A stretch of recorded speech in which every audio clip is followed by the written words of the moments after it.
Hi, my name is Haley, and I love reading, so I decided to start doing read along videos to share my love of reading with all of you.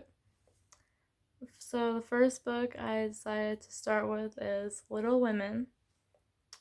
I pretty much fell in love with the story after the first time I saw the 1994 film, which was my introduction to the story, and I loved it so much I decided to start reading it. I haven't finished reading it yet, so once I get to the point where I left off, uh, that's when we can start experiencing it together. So this shall be a fun ride. All you have to do is just get cozy, uh, listen along, read along, whatever you decide to choose. And so let's get started with Volume 1, or Part 1, Chapter 1. It's called, this chapter is called Playing Pilgrims. Christmas won't be Christmas without any presents, grumbled Joe, lying on the rug. It's so dreadful to be poor, sighed Meg, looking down at her old dress. I don't think it's fair for some girls to have plenty of pretty things and other girls nothing at all, added little Amy, with an injured sniff. We've got father and mother, and each other, said Beth contentedly from her corner. The four young faces on which the firelight shone brightened at the cheerful words, but darkened again as Joe sadly said, "We haven't got father, and shall not have him for a long time." She didn't say, "Perhaps never," but each silently added it, thinking of father far away where the fighting was. Nobody spoke for a minute. Then Meg said in an altered tone, "You know the reason Mother proposed not having any presents this Christmas was because it is going to be a hard winter for everyone, and she thinks we ought not to spend money for pleasure, when our men are suffering so in the army. We can't do much, but we can make our little sacrifices, and ought to do it gladly. But I am afraid I don't." And Meg shook her head, as she thought regretfully of all the pretty things she wanted. "But I don't think the little we should spend would do any good. We've each got $1, and the army wouldn't be much helped by our giving that. I agree not to expect anything from mother or you, but I do not expect anything whoa. But I do want to buy Undine and Cintran for myself. I've wanted it so long," said Joe, who was a bookworm. "I plan to spend mine in new music," said Beth, with a little sigh, which no one heard but the hearth brush and kettle holder. "I shall get a nice box of Faber's drawing pencils. I really need them," said Amy decidedly. "Mother didn't say anything about our money, and she won't wish us to give up everything. Let's each buy what we want, and have a little fun. I'm sure we work hard enough to earn it," cried Joe, examining the heels of her shoes in a gentlemanly manner. "I know I do. Teaching those tiresome children nearly all day when I am longing to enjoy myself at home," began Meg, in the complaining tone again. "You don't have half such a hard time as I do," said Joe. "How would you like to be shut up for hours with a nervous, fussy old lady who keeps you trotting, is never satisfied, and worries you till you're ready to fly out the window or cry? It's naughty to fret, but I do think washing dishes and keeping things tidy is the worst work in the world. It makes me cross. My hands get so stiff I can't practice well at all." And Beth looked at her rough hands with a sigh that anyone could hear that time. "I don't believe any of you suffer as I do," cried Amy. "For you don't have to go to school with impertinent girls who plague you if you don't know your lessons, and laugh at your dresses, and label your father if he isn't rich, and insult you when your nose isn't nice." Sorry, allergies. If you mean libel, I'd say so. And not talk about labels as if Papa was a pickle bottle, advised Joe, laughing. I know what I mean, and you needn't be satirical. And you needn't be satirical about it. It's proper to use good words and improve your vocabulary, returned Amy with dignity. Don't peck at one another, children. Don't you wish we had the money Papa lost when we were little, Joe? Dear me, how happy and good we'd be if we had no worries, said Meg, who could remember better times. You said the other day you thought we were a deal happier than the King children, for they were fighting and fretting all the time, in spite of their money. So I did, Beth. Well, I think we are. For though we do have to work, we make fun of ourselves, and are a pretty jolly set, as Joe would say. Joe does use such slang words, observed Amy, with a reproving look at the long figure stretched on the rug. Joe immediately sat up, put her hands in her pockets, and began to whistle. Don't, Joe, it's so boyish. That's why I do it. I detest rude, unladylike girls. I hate affected niminy-pinimy chits. What? I hate... Oh, I think I read that right. I hate affected niminy-piminy chits. Yeah, okay. Alright. Sorry, those words trip me up.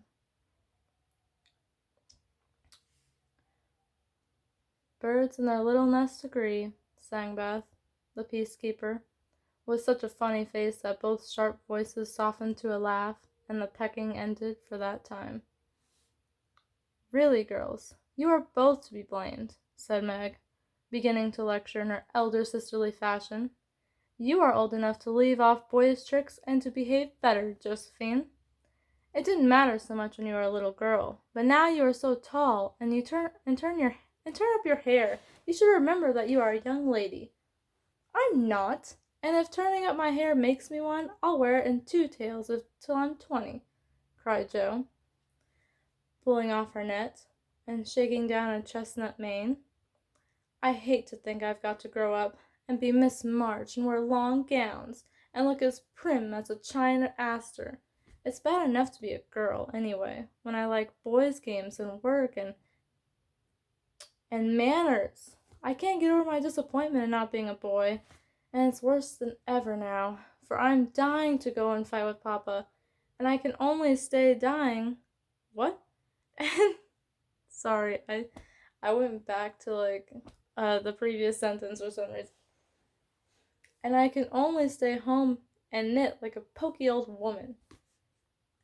And Joe shook the blue army sock till the needles rattled like castanets, and her ball bounded across the room. Poor Joe! It's too bad, but it can't be helped. So you must try to be contented with making your name boyish and playing brother to us girls, said Beth. I just realized every time we get to the character of Beth, I speak her dialogue so aggressively, and she's not aggressive at all. So maybe in the distant future I might re-record this, because, well, obviously after I'm done recording all the chapters, maybe like a long time from now I can revisit this story and redo it, because that's not, I feel like Beth is more like quieter. So I'm gonna try and, from now on, I'm gonna try and read her dialogue a lot quieter, because I feel like I'm not reading her right. Then again, I might not be reading any of the other dialogues for the other characters right either.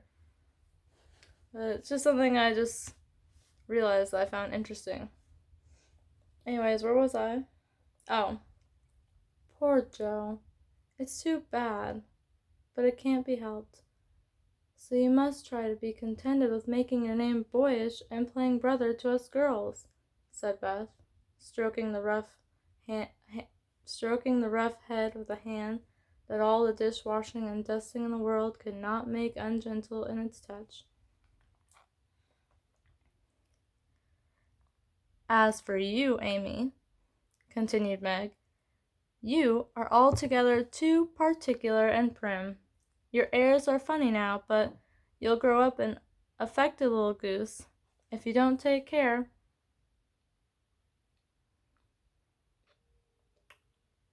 I read that really weird. As for you, Amy, continued Meg, you are altogether too particular and prim. Your airs are funny now, but you'll grow up an affected little goose if you don't take care. I like your nice manners and refined ways of speaking when you don't try to be elegant, but your absurd words are as bad as Joe's slang. If Joe is a tomboy, If Joe is a tomboy and Amy a goose, what am I, please? Asked Beth, ready to share the lecture. You're a dear and nothing else, answered Meg warmly, and no one contradicted her, for the mouse was the pet of the family.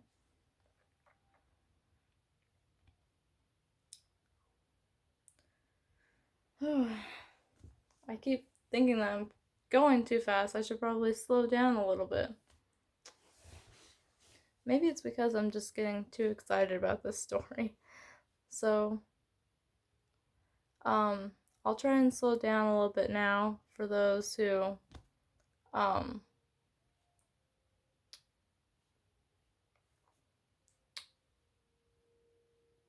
for everyone. I'll try to slow down for everyone, because I might be going a little bit too fast here. Okay. As young readers like to know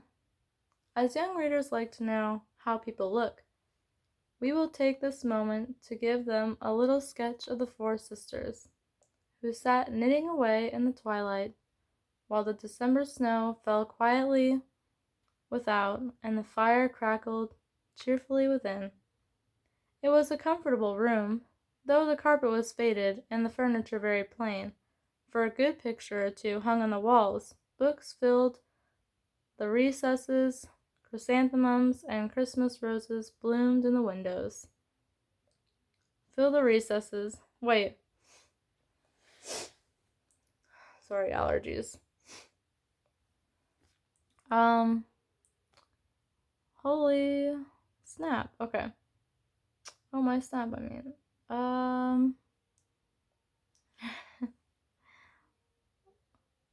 For a good picture or two hung on the walls, books filled the recesses, chrysanthemums and Christmas roses bloomed in the windows, and a pleasant atmosphere of home peace pervaded it.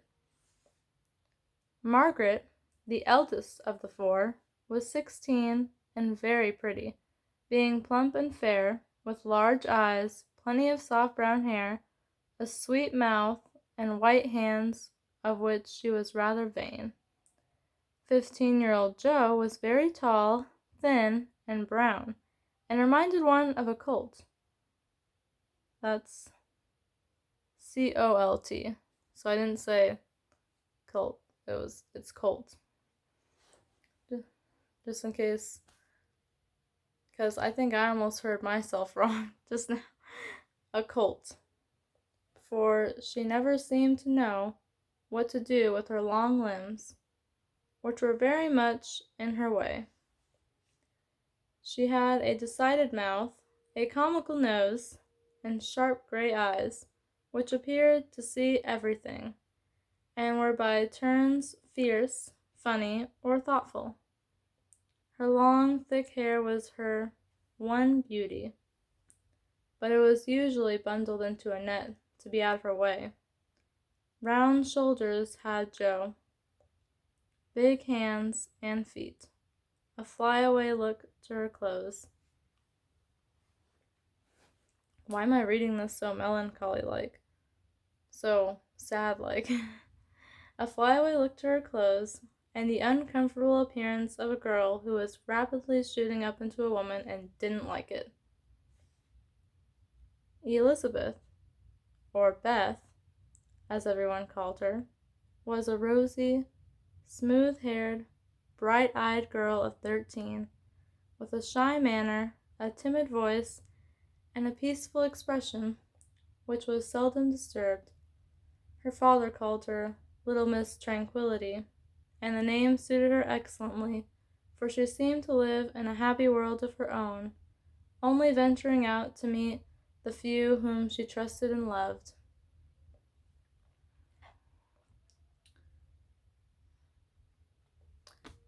I just realized I keep wanting to pause to discuss things about, the book because, you know, because I feel like it'd be fun that way.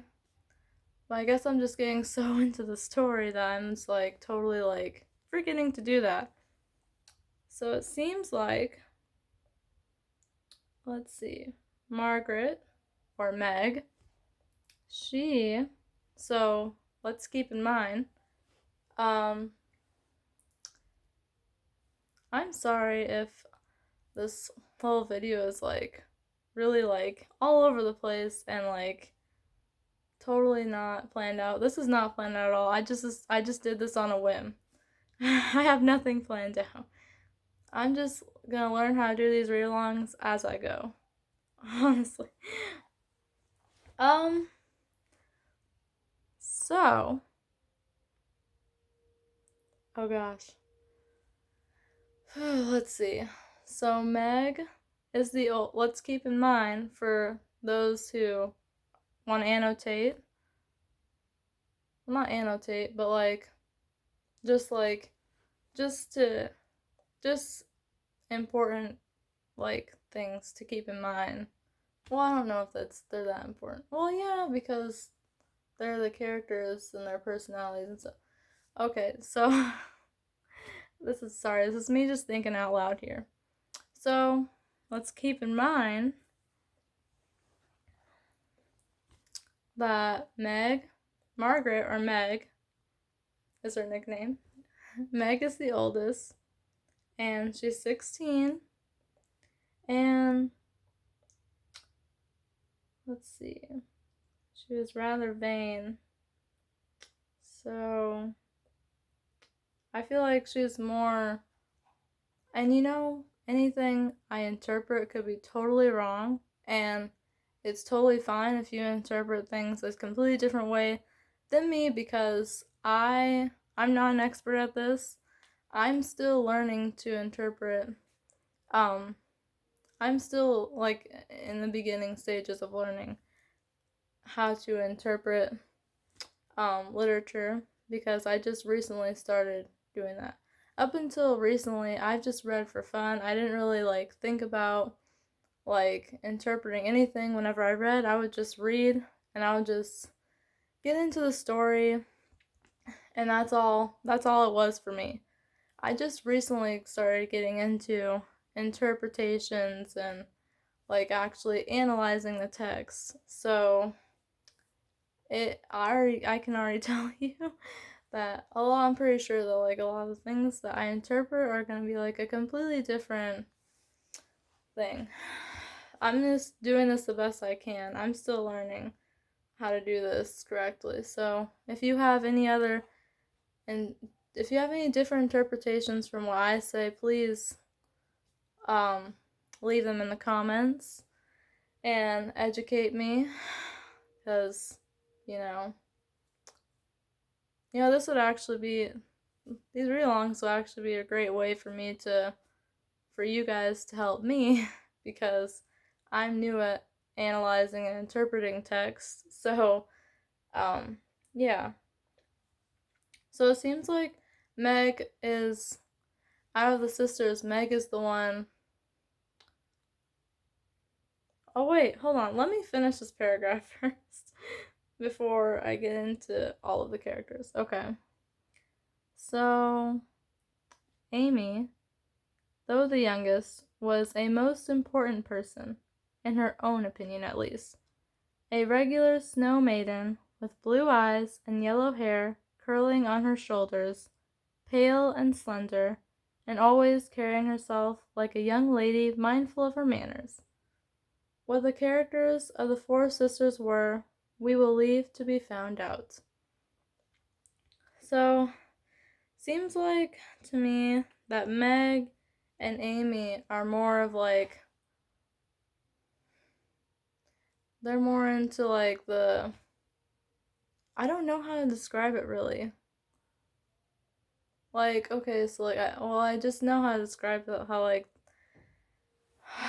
let me take a breath. I feel like I'm talking too fast because I'm really like excited about this. Okay. So, Meg and Amy seem like well, obviously like they're more like ladylike than Joe is, and wow, this could be like a whole discussion in itself. I could totally make a separate like discussion video on these characters. It's like crazy. It's fun. It's crazy fun. Um but Meg seems like she definitely, based on this, you know what? Um what I gather so far is sorry, I have a really hard time explaining things, so bear with me. Okay. So Meg and Amy seem definitely more ladylike, and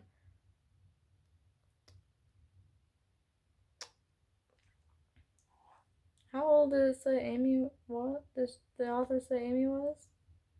I think Amy is a year younger than Beth is, so I think Amy is 12. And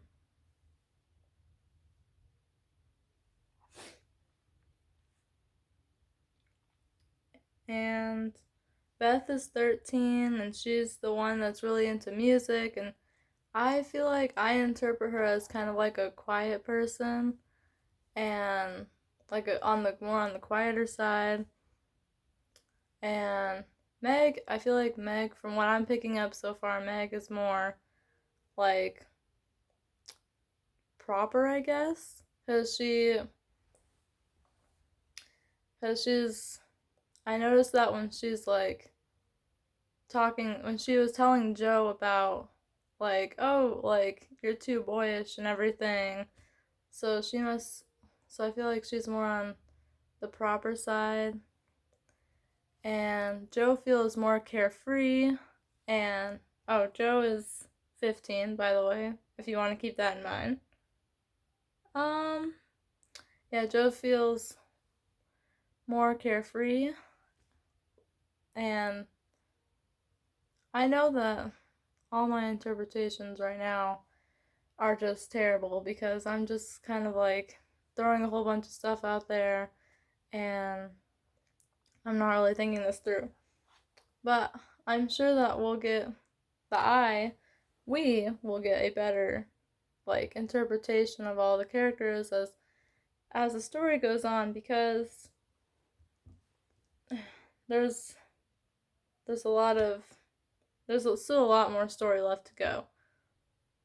Um but Amy appears to um Beth seems to care more about others, while Amy. Oh, that's perfect. That's a perfect way of putting it. So Meg is more proper, while Joe is. Meg appears to be more proper, while Joe appears to be more. Well, like proper as in the time that they're living in. I feel like. Of course, I could be totally wrong because even though I am uh looking to be like looking to get even though I am a huge like history person, I don't know every single thing about history yet.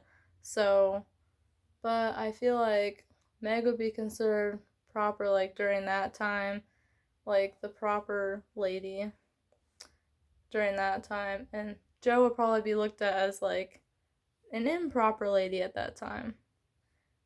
If I'm using the wrong terms for that, just let me know in the comments. Because I could be totally using the wrong terms for that. I'm just trying to interpret the best way I can.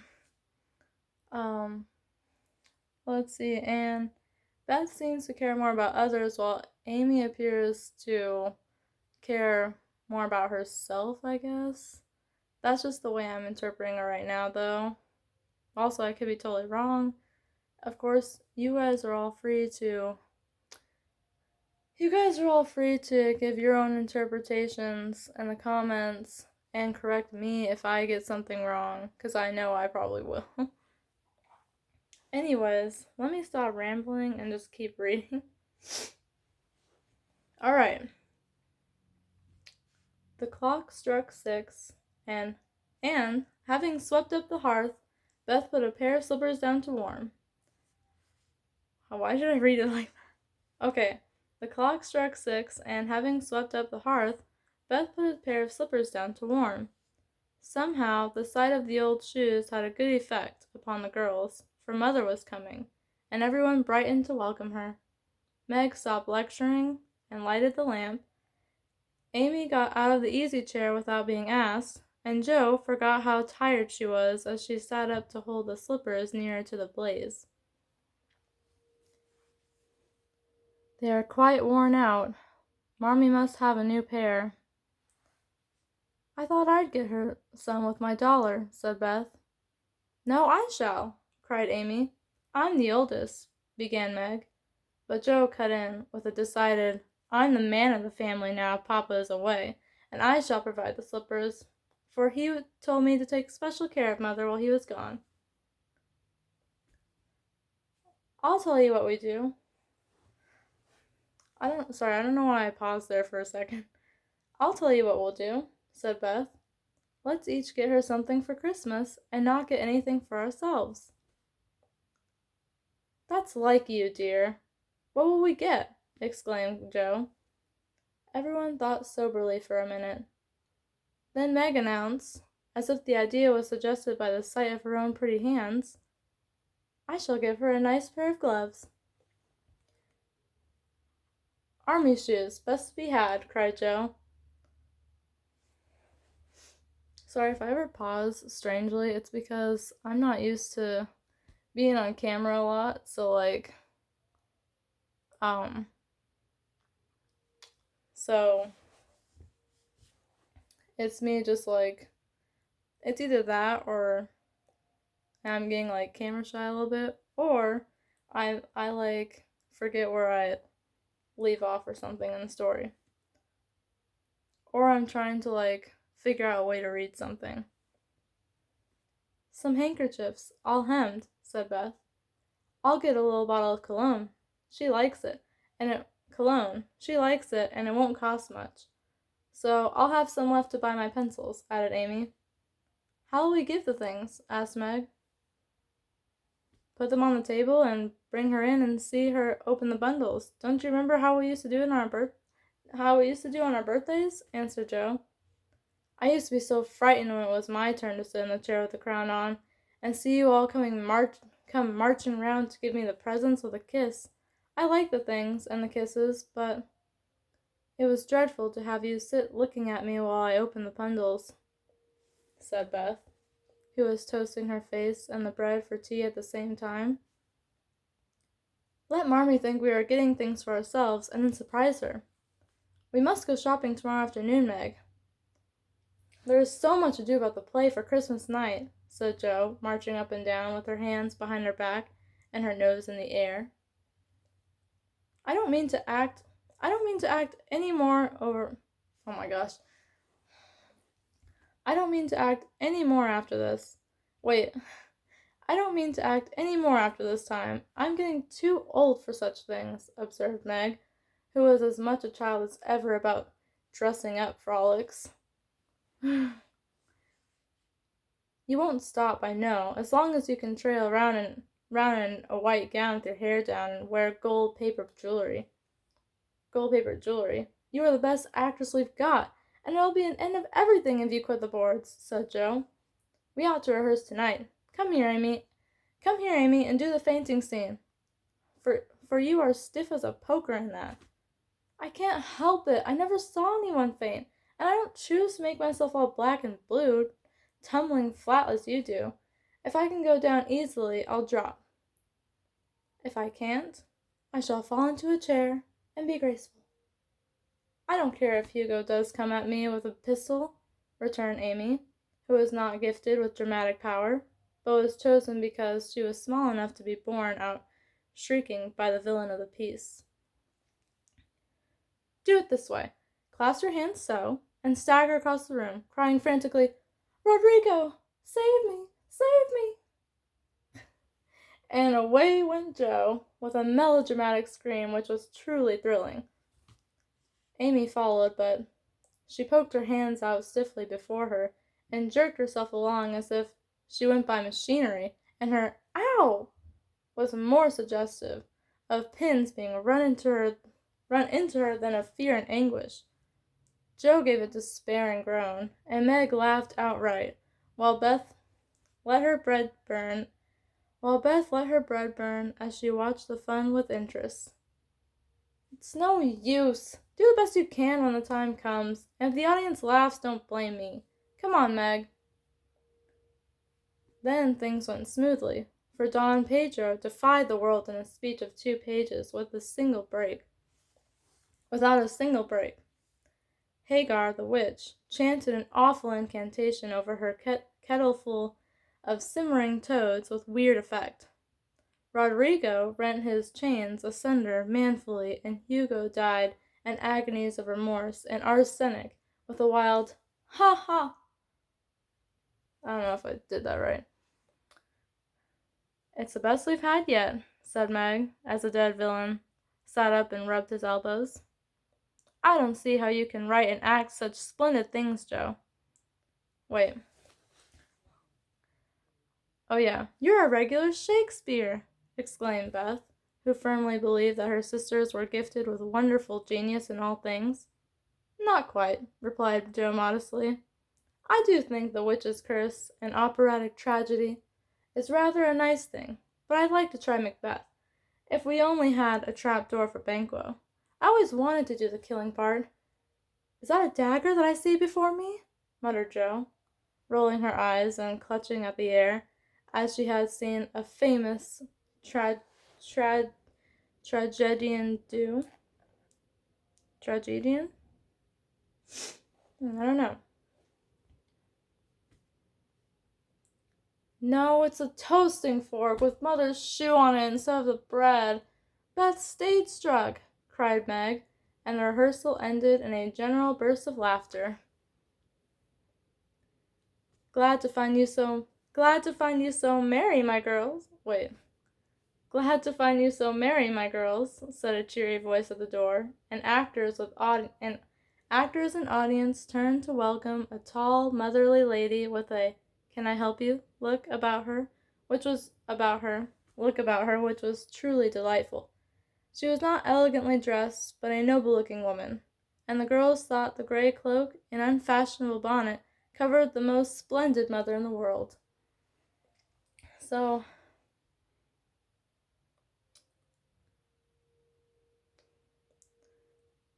their mother appears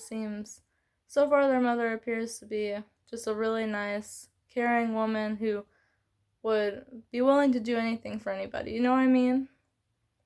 I don't know how I can already tell that from just the first paragraph she's in, but, I don't know. She just seems nice. Well, dearies, how have you got on today? There was so much to do getting the boxes ready to go tomorrow, and that I didn't come home to dinner. Has anyone called Beth? Has anyone called Beth? How's your cold, Meg? Jo, you look tired to death. Come and kiss me, baby. Come and kiss me, baby. Well, that was a weird line for me to say. Sorry. I can't say that line really motherly. But it's nice. While making these maternal inquiries, Mrs. March got her wet things off, her warm slippers on, and sitting down in the easy chair, drew Amy to her lap, preparing to enjoy the happiest hour of her busy day. The girls flew about, trying to make things comfortable, each in her own way. Meg arranged the tea table. Jo brought wood and set chairs, dropping, overturning, and clattering everything she touched. Beth trotted to and fro between parlor kitchen, quiet and busy, while Amy gave directions to everyone as she sat with her hands folded. As they gathered around the table, Mrs. March said, with a particularly happy face, "I've got a treat for you after supper." A quick, bright smile went round like a streak of sunshine. Beth clapped her hands, regardless of the biscuit she held, and Jo tossed up her napkin, crying, "A letter! A letter! 3 cheers to Father!" "Yes, a nice, long letter. He is well, and thinks he shall get through the cold season better than we feared. He sends all sorts of loving wishes for Christmas, and an especial message to you girls," said Mrs. March, patting her pocket as if she had got a treasure there. "Hurry and get done! Hurry and get done! Don't stop to quirk your little finger and simper over your... Wait. Don't stop to quirk your little finger and simper over your plate, Amy." What? I don't know if I read that right. Sorry, I had to pause real quick because I don't know why I'm being so dramatic about saying that. I had to pause real quick because I had to get my phone on the charger because I'm using my phone to record this. Okay, where was I? "Hurry up and get done. Don't stop to quirk your little finger and simper over your plate, Amy," cried Jo, choking on her tea and dropping her bread, butter side down, on the carpet in her haste to get at the treat. Beth ate no more, but crept away to sit in her shadowy corner and brood over the delight to come, till the others were ready. Let's see. "I think it was so splendid in Father to go as chaplain when he was too old to be drafted, and not strong enough for a soldier," said Meg warmly. "Don't I wish I could go as a drummer, a vivin, what's its name, or a nurse, so I could be near him and help him," exclaimed Jo with a groan. "It must be very disagreeable to sleep in a tent and eat all sorts of bad-tasting things and drink out of a tin mug," sighed Amy. When will he come home, Marmee?" asked Beth, with a little quiver in her voice. "Oh, not for many months, dear, unless he is sick. He will stay and do his work faithfully as long as he can, and we won't ask for him back a minute sooner than he can be spared. Now come and hear the letter." You know, I think I know that this story is set during a war back in the 1800s, but I can't remember exactly which war. I think it's a civil war, but I'm not entirely sure because I'd have to see when this book was published again because I totally forgot. But if you know which war that this story takes place in, just let me know in the comments. Let's see.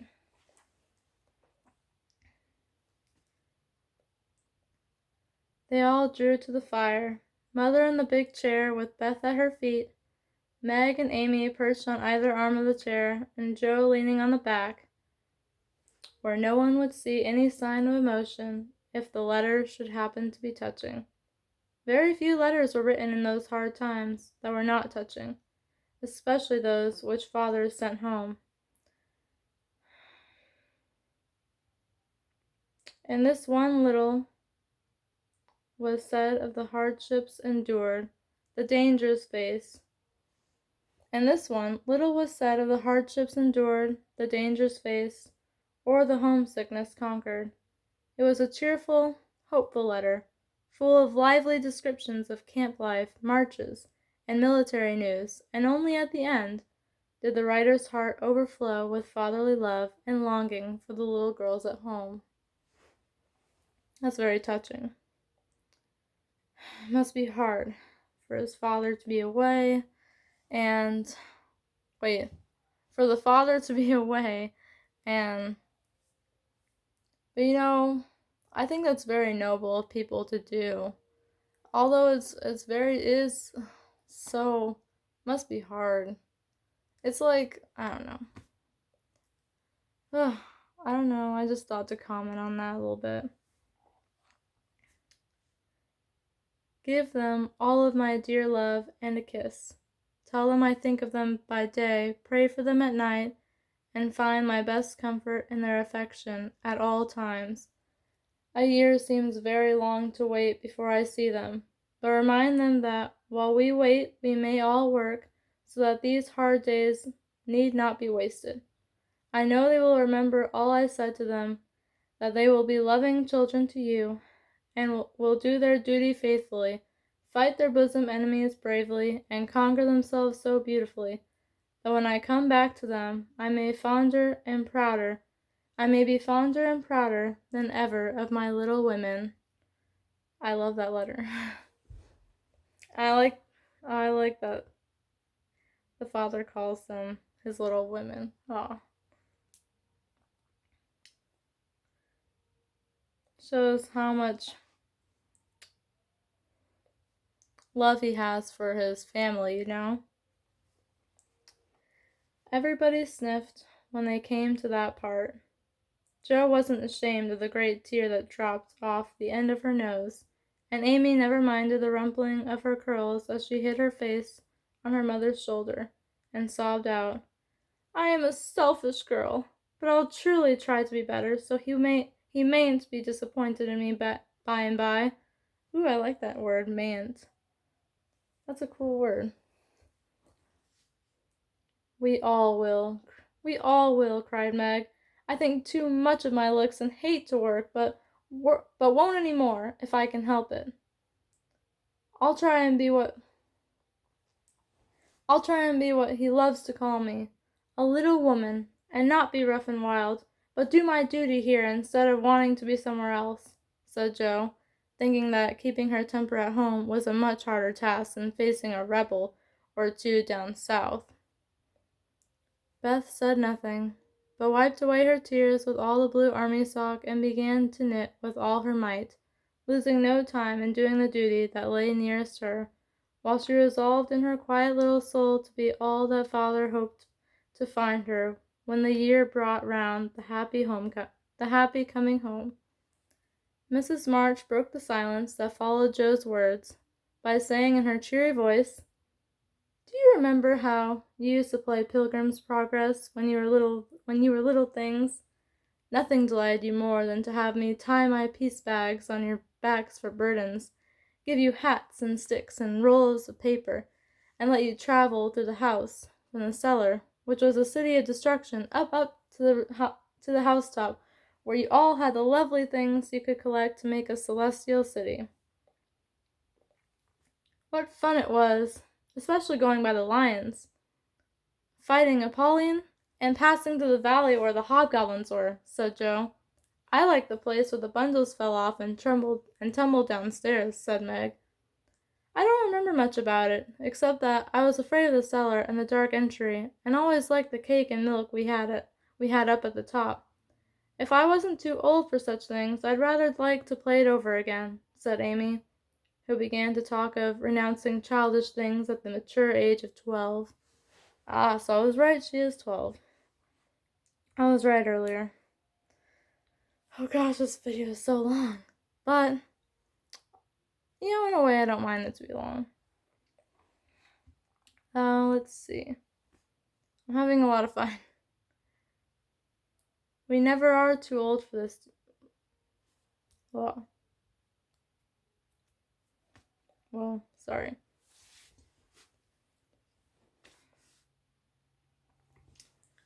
Excuse me. I don't know what that was. Okay. We never are too old for this, my dear, because it is a play we are playing all the time in one way or another. Our burdens are here, our road is before us, and the longing for goodness and happiness is the guide that leads us through many troubles and mistakes to the peace which is a true celestial city. Now, my little pilgrim, suppose you begin again, not in a play, not in play, but in earnest, and see how far on you can get before father comes home. Really, mother? Where are our bundles? Asked Amy, who was a very literal young lady. Each, each of you, each of you told your burden was, told your, each of you told what your burden was just now, except Beth. I rather think she hasn't got any, said her mother. Yes, I have. Mine is dishes and dusters and envying girls with nice pianos and being afraid of people. Beth's bundle was such a funny one that everybody wanted to laugh, but nobody did, for it would have hurt her feelings very much. Well, so you can tell that even though the other girls might find Beth's bundles a bit silly. I'm guessing bundles are kind of like, I guess another word for burdens. Maybe I'm guessing there's something that maybe your faults, I guess. Yeah, I think so. Just always let me know if I'm wrong in the comments, because I already know most of the time I'm going to be wrong anyway. So let us do it, said Meg thoughtfully. It is only another name for trying to be good, and the story may help us, for though we do want to be good, it's hard work and we forget, and don't do our best. We were in the Slough of Despond tonight, and Mother came and pulled us out as Help did in the book. We ought to have our roll of directions like Christian. What shall we do about that?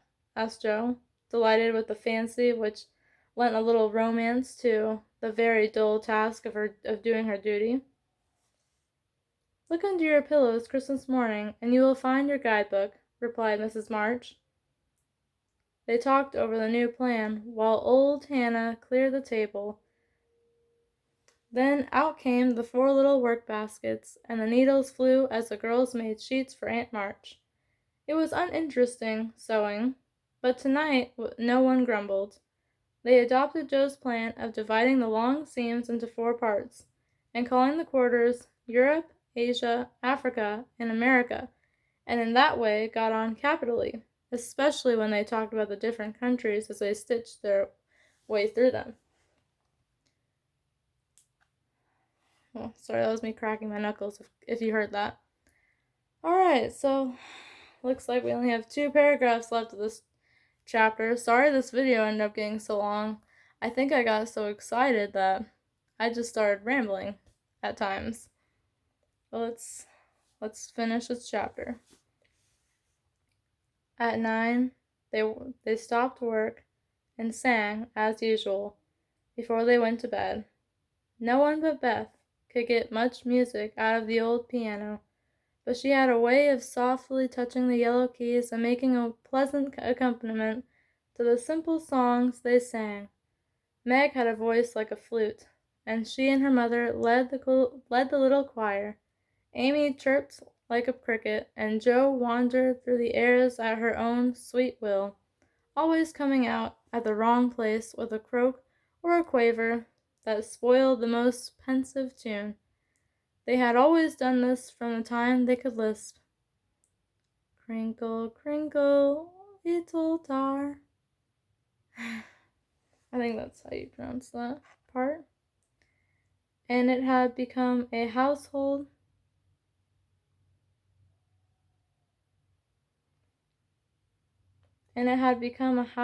custom for the mother.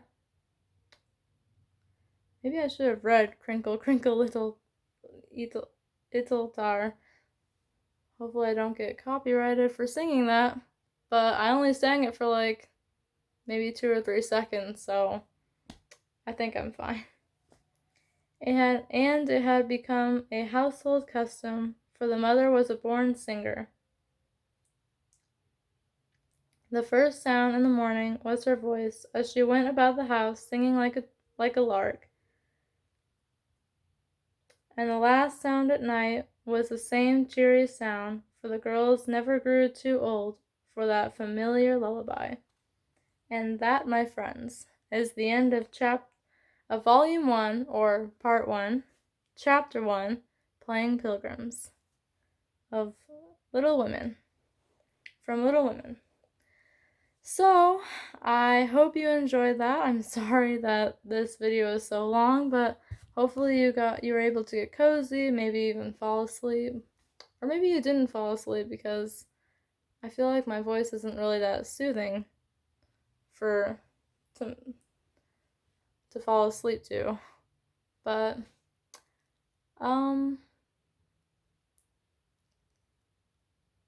pretty much thanks for reading with me, and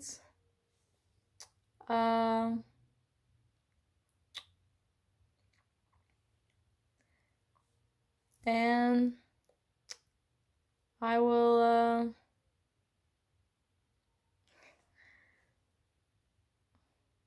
I'm so sorry. I have no idea how to do an outro. I have no idea what to use for my outro.